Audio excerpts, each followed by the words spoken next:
Free Press sports writers Nick Baumgardner and George Sipple discuss the Michigan football team on Monday, November 20, 2017, in Ann Arbor. Passing game coordinator explained why the team didn't start QB earlier this season. Whether Brandon Peters is under center for Michigan on Saturday is unclear. Peters, who has started the team's past 3 games, is currently in concussion protocol after taking a big hit last week in a loss at Wisconsin. But during his time on the field, he's been the most consistent passer the Wolverines have had this season. Started the year with 4th-year junior Wilton Speight at quarterback, but Speight injured his neck during a win at Purdue in the 4th game of the season. Michigan then went to 5th-year senior John O'Korn, who went 1-2 as a starter before losing his spot to Peters against Rutgers on October 28.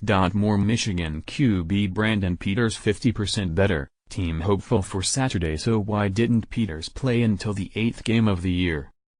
Passing game coordinator Pep Hamilton addressed this topic Monday night on Jim Harbaugh's radio show. One thing we recognized with Brandon is that he has tremendous poise.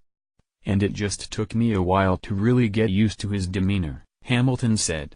Sometimes I call him Forrest, because his facial expressions won't change.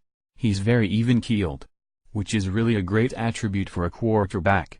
Would it have been more of a challenge to go on the road at Penn State and start his first game? Absolutely it would have been.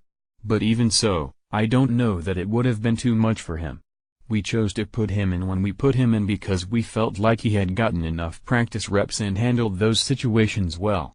More Michigan still believes J.T. Barrett was short, says loss will motivate. Peters admitted earlier this season that he lost ground in Michigan's off-season quarterback battle after making too many mental errors in fall camp. He ended spring ball in a dead heat with both Speight and O'Korn, but was 3rd on the depth chart when the season began. He cited turnovers in practice, fumbled snaps, calling plays wrong in the huddle and a variety of other small issues as a reason why, he believed, the staff lost some confidence in him. He eventually earned it back and put himself in position to make a move. But that didn't happen until after Speight had been hurt. Even if Peters can't play Saturday, his number of reps as a starter has seen a massive increase over the past month. Harbaugh said earlier Monday he's been very impressed with the way the redshirt freshman has handled himself and is encouraged about the future. If you're playing more than one guy, it's tougher to develop continuity, Hamilton said. Wilton took all the reps, for the most part, in the spring. He shared those reps with John O'Korn throughout training camp. We had a quarterback competition between those two throughout camp. When he was named the starter, he took the lion's share of the reps. When John became the starter, he took the lion's share of the starter's reps. Then, all of a sudden, Brandon was in the mix and he was getting more first-team reps.